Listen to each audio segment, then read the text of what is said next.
Thank you for coming to the afternoon session.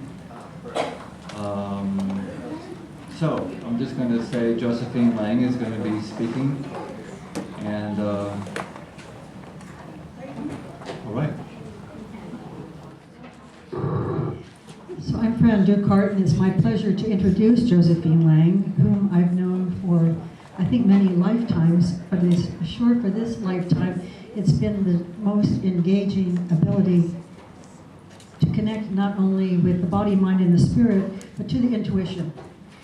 All of us have a sense of intuition, and some people know it, and then some people just exude it. You can get a hug from Josephine, and you know, more than you've just been hugged, you really know yourself. She's got a terrific radio show, if you haven't tuned into it, which is called Step Into Magic, and it's something that you can find on her website, which is called stepintomagic.com. Josephine is an amazing, wonderful human being. I want to be exactly like her. Would you please give me a big welcoming round of applause for Josephine Lang.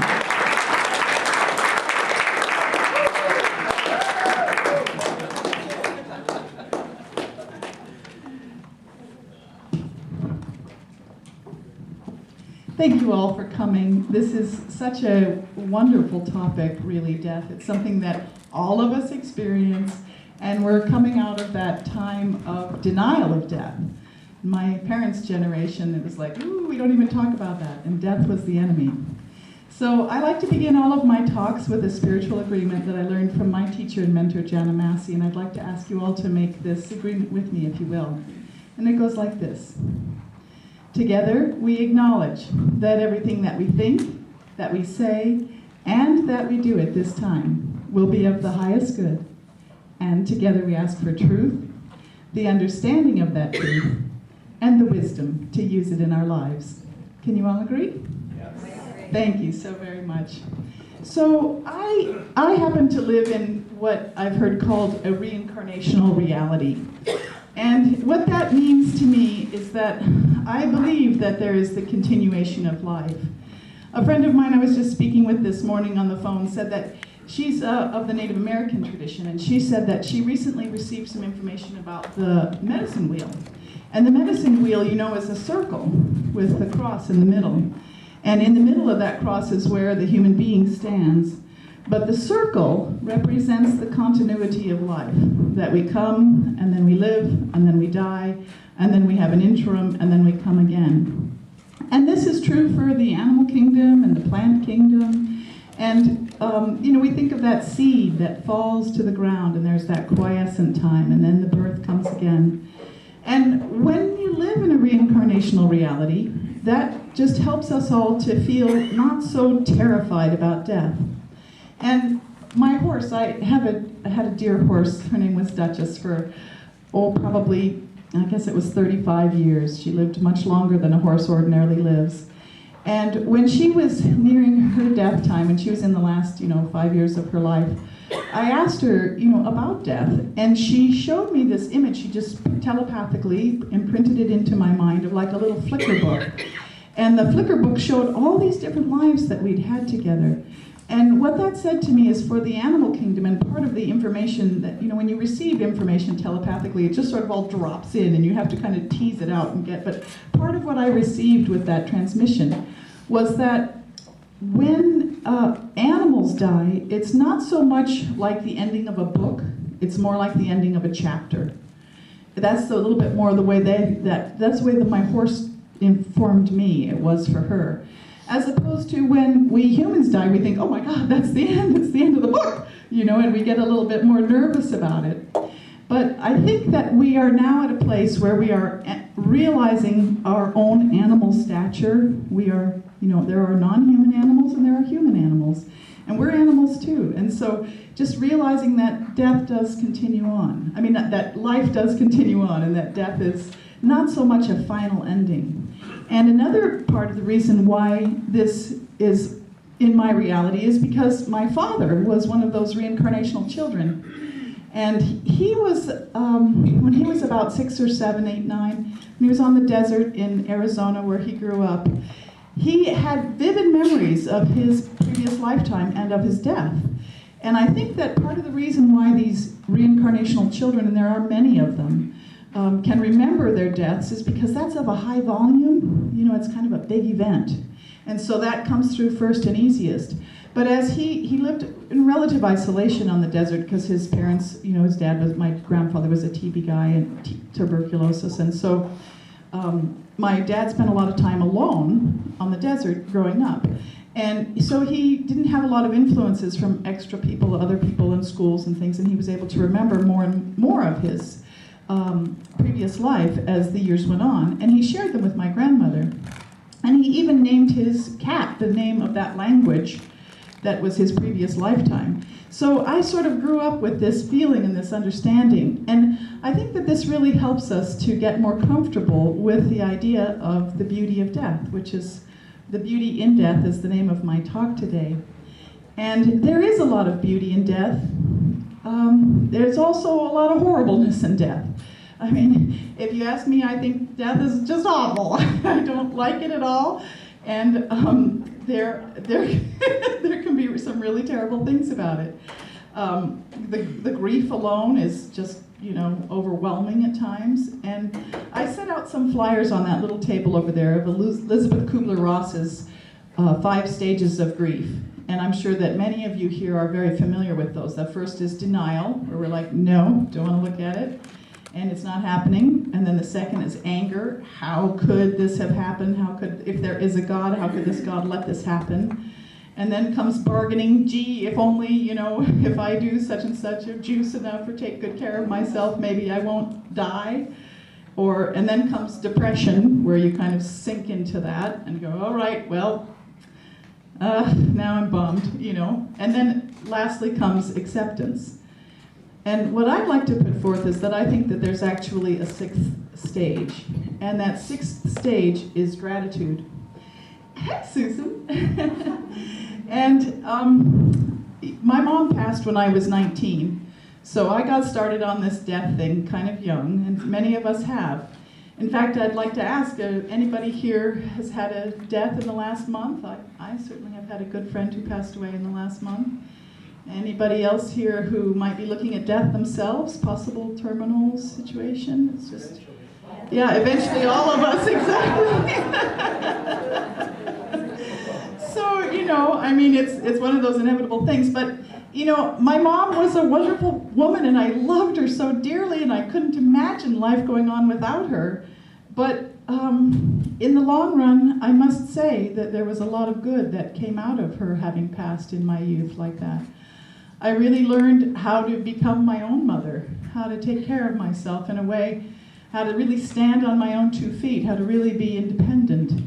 And in a family of the rest of the people in the family were men, so I really learned how to stand tall as a woman. And so there can be some beauties that come out of these experiences, as difficult as they may be. And my husband Frank, who's here in the second row, we experienced this really incredible teaching time in death in the year 2003, 2004. Those 24 months, we experienced 18 different deaths. That's like 1 a month. And it just floored us. It was, I mean, I really, after that was over with, I thought, okay, we've been through Death 101. You know, we've taken the course, been there, done that. And it was really interesting to notice how, for some of the deaths, you know, Frank would just be devastated, and I'd be thinking, well, you know, it was only Barbara's mother, you know, I mean, but, you know, just different things would affect us differently. For me, there'd be a death where I'm like, you know, just dying every night, crying myself to sleep in bed at night, and Frank's going, you know, it was just a cat, you know.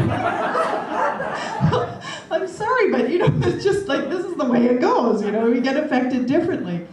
And in the long and the short of it was that at the end of that time, not only was I grateful that it stopped, but I also was really grateful for that deep lesson that we had of going through death, of really realizing that Everybody takes their own time with grief. We all have our own time. I mean, the cat, I could still cry over the cat, you know.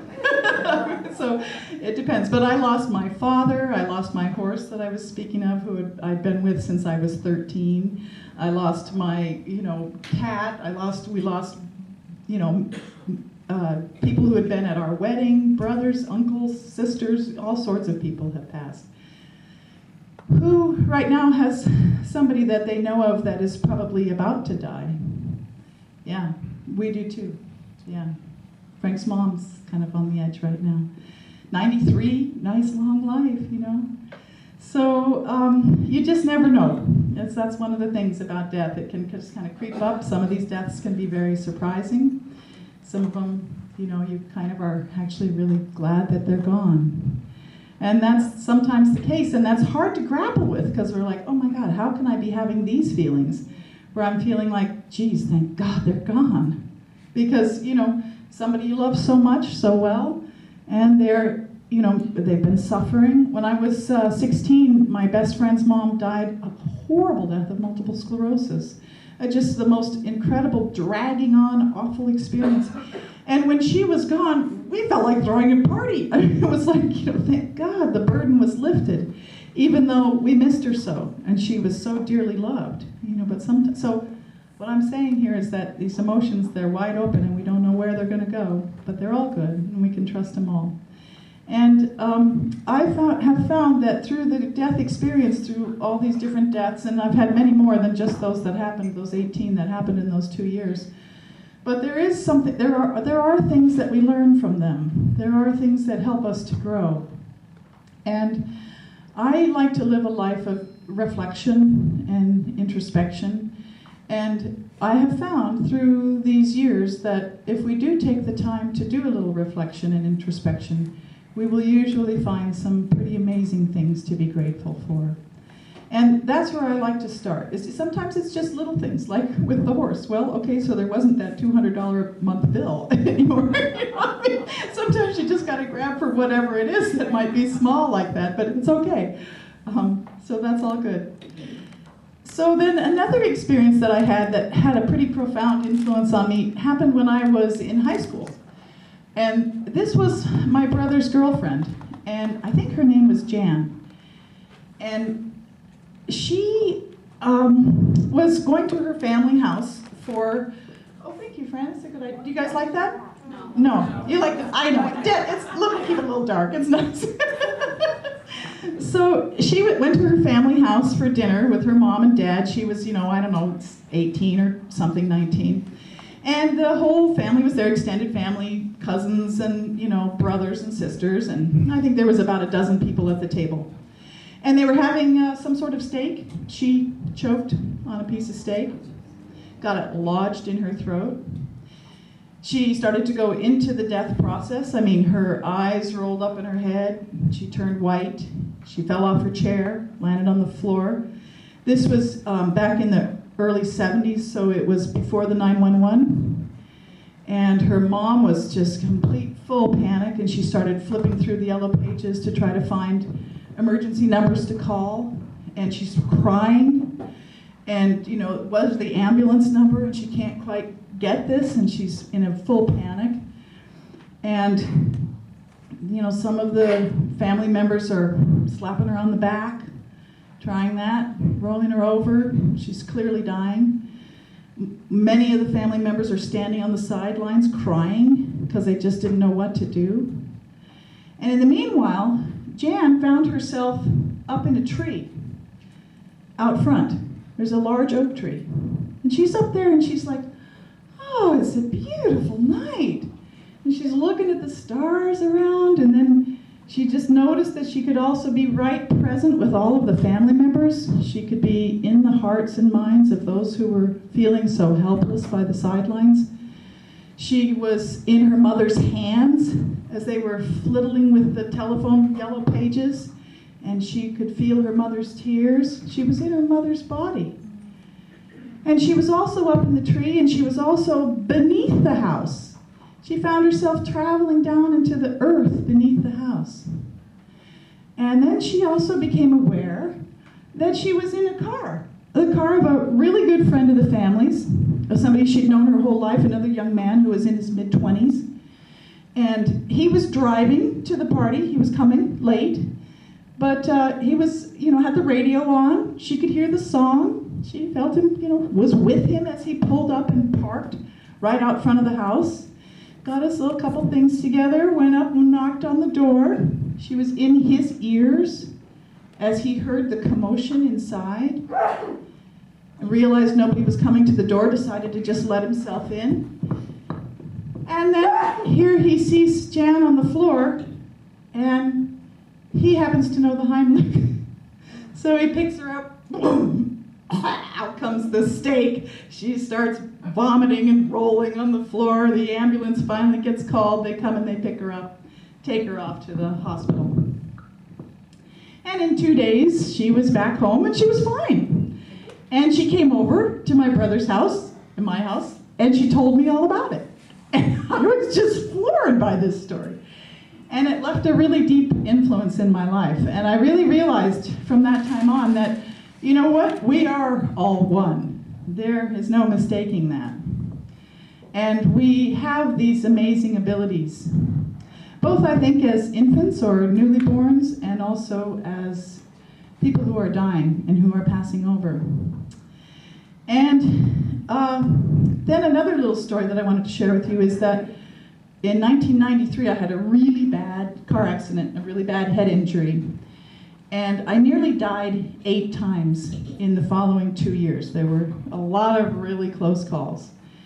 And there were a couple of them where they were like, well, we don't usually revive people at this state, And I didn't actually go into a near-death experience. But what I did experience was that any one of us can go at any time. And that really helped me to see that we want to keep our emotions clear. We want to make those communications. You know what? I love you. I love you. I love you. Whatever it is, please forgive me. I'm sorry. I did a really horrible, horrible thing. We want to bring these to the table. We want to talk about them. We want to let everybody know. And how we feel, exactly how we feel. There's a wonderful quote by Carlos Castaneda. He said, when you know that death is stalking you in every moment of your life will become magical because your priorities will change. Isn't that a good one? Carlos Castaneda. Yeah, good quotes are always best read twice, aren't they? He said, when you know that death is stalking you in every moment of your life will become magical because your priorities will change. Isn't that great? So, there's another, just checking my little time here. So, many of you have heard of the neurosurgeon, Dr. Eben Alexander, who was in a coma. He made the cover of Newsweek, I think it was about 6 or 7 years ago. And as he was going through his death experience, well, he was on the other side. He found himself on like this butterfly wing, flying through the air. And he realized that on the butterfly wing was this woman who was dressed in these beautiful colors, but very simple, almost like a peasant fairy dress. And he looked over at her, and she had this incredible look about her. And he just knew that this love that she had for him was so, so deep. And it was not the love of a lover. It was the love of a even deeper than that. And he realized that she was probably his twin that he had lost in utero. And while he was on that wing, he felt this, he could hear things that he could see, and he could see sound. And there is that talk about that's what part of what happens when we go into the death experience. And one of the things that his sister, butterfly, fairy friend said to him was, you are loved and cherished dearly forever. You have nothing to fear. There is nothing you can do wrong. And that reminded me of what Neil Donald Walsh has said in his teachings of Conversations with God, which is that there is nothing that you have to do. There is much that you will do, but there is nothing that you have to do. God wants nothing, needs nothing, commands nothing, demands nothing. The reason to do anything is to create the grandest experience of who you are. It's not what you're doing, but who you're being. compassionate, loving, kind, and truthful. And I think that this idea of walking with death by our side really opens us up to that, to being compassionate, kind, truthful, loving. And the Dalai Lama's quote, kindness is my religion. That's what we want to try to focus on in our lives, opening up our hearts and being as kind as we can in every possible moment, being as loving as we can in every possible moment. And that's what I think is perhaps the main beauty of death, is that it really teaches us to live well. It really teaches us to live well. And for that, we can be so grateful, because it really improves our beingness in the world. So I'd like to just mention one more little, also too, well, I'll mention one thing, that Peace Pilgrim, she's one of my great mentors. And there's a lot of information about her on the internet. She crossed the nation something like 7 times, walking more than 27,000 miles on foot for peace. She's probably our only true American saint, a remarkable woman. And she said that whenever she had something that she was afraid of, and she thought that she had overcome that fear, she was always tested. And there was this one experience that she had one night where she was walking out in a hilly area, and a snowstorm came in, a fast blizzard. And she had often she would, sort of like find a parked car or some sort of shelter that she could stay the night in, or most of the time people would offer her a room or a place to stay. But this particular night she'd not been offered any shelter. And she wore the same thing. She carried nothing with her. She just was in a pair of really simple little tennis shoes and blue trousers and an overshirt. And it was getting bitterly cold. And before she knew it, there were no cars on the road because the storm was so thick. And sun was setting down. And if it was cold, she would usually walk through the night, but it was getting so very cold, and she couldn't even see. The blizzard got so thick. And she couldn't tell if she was walking on the road anymore or if she had stepped off the road onto the field. She just really didn't know. And all of a sudden, and she thought, oh my gosh, this is it. Maybe I'm going to be dying now. And as she moved through, she became in kind of a fuzzy sort of a between life, between death state, where she couldn't tell if she was alive or not. And she saw a group of people ahead of her in the snow, and she recognized a friend of hers who had passed away some years before, but the friend looked much younger. And she turned to her and she said, "Oh, you have come for me?" And the woman said, "No," and ushered her back. And right then, she ran into the railing of the bridge. And she found her way down under the bridge, and there was a large cardboard packing box, just happened to be in there, with a whole bunch of paper in it. And so she wrapped herself up in the paper, and she was able to survive the night.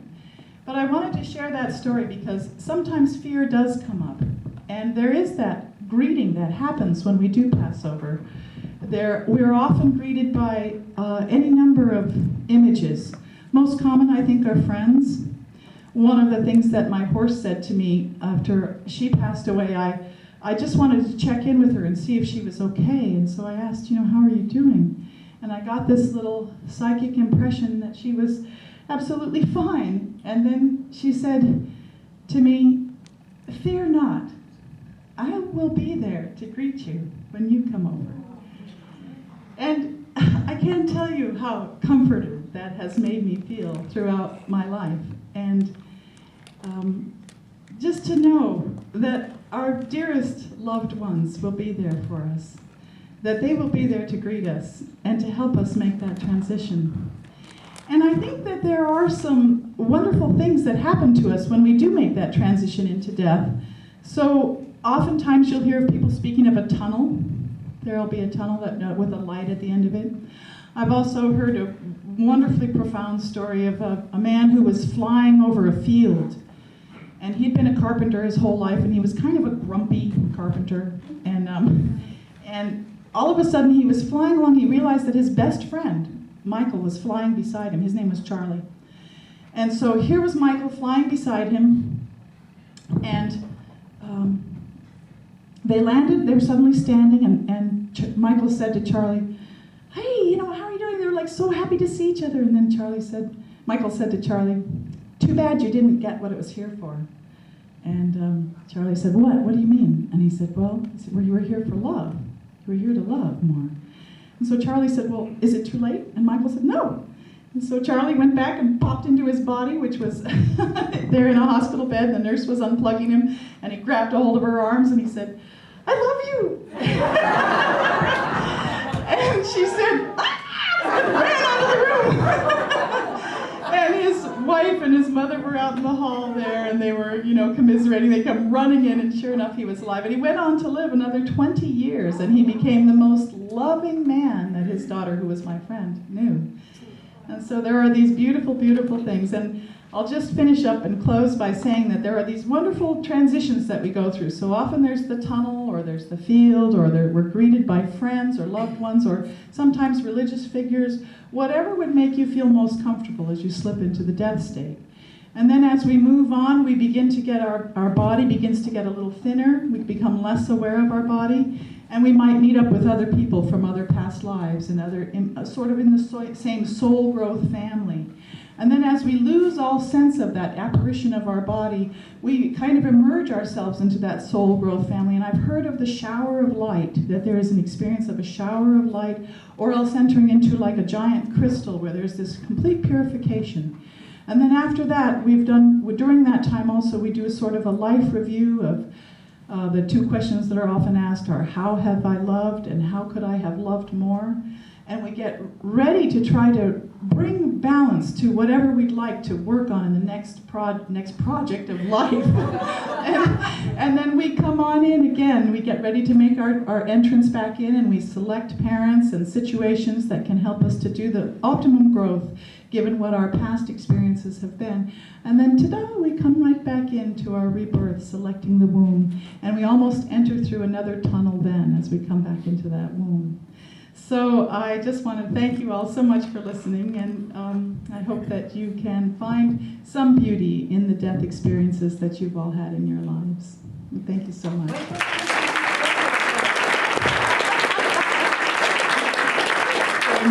So Fran just asked, when can we listen to the radio show? You can listen anytime. I've got some flyers over there. It does air live at 6 o'clock on Thursdays. It's called Step Into Magic. And I also have some books from my experiences as a medical intuitive called Positive Possibilities, Health and Healing from a Medical Intuitive's Perspective. Yeah, thank you so much.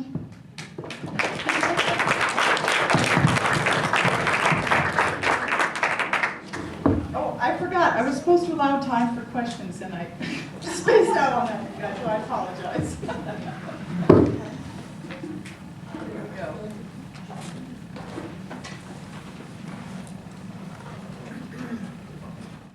It's just not a chemical reaction in the brain, and these experiences are just not our brain shutting down. Well, fortunately, there's been, thousands of cases of reincarnational children who have been well documented. Ian Stevenson, who was out of the University of Virginia, did the majority of this work in the late 60s. But there's been a bunch of more recent ones. One is of James Houston, who was a World War II fighter pilot, and he's come in now as James Leninger. He's probably about 9 or 10 now. He was about 5 or 6 when they really well-documented cases where he identified his plane, identified details about the plane, even got reunited with his previous family, identified the photographs and the pictures of his former family. Lots of good ones like that. So that's why I live in reincarnational reality. Any other questions while we're waiting? Yes? I had a thought, which is sort of like, what if our dream time is when we go back and be with people from past lives? Like you talked about your horse. Like, I have a cat that I believe has reincarnated in another fur body. Yeah. But I somehow believe that you will be there when I cross over. Well, here we've entered into the mystery. So I have had many conversations with my mother over the last, 40 years or whatever it's been since she passed. And she can still appear and come to me dressed in that image and in that personality, but she has also shown me that she has reincarnated. So we are multidimensional beings. Right. It's so easy for us to forget that we are gigantic spirits wrapped up into a small little human body. We often think that, oh, I'm a human, and we don't even think a spirit is like some little something lingering somewhere. We don't really get that that's who we are. But we are spirit, and spirit is vast, and this is where we enter into the new studio. So Bueller will be able to be with you, and Bueller is in another fur body. Yeah. Anybody else? And Dawn, you're here. Are you ready to go? Yes. All right. Very good. Would you like me to leave this here, Dawn, for you for your talk? This flowers and fabric. And may I introduce you? Yes. Okay. I would like to introduce my dear friend Don Gerbracht. He is an amazing man, and he does wonderful tapping to help us relieve ourselves of grief. Don.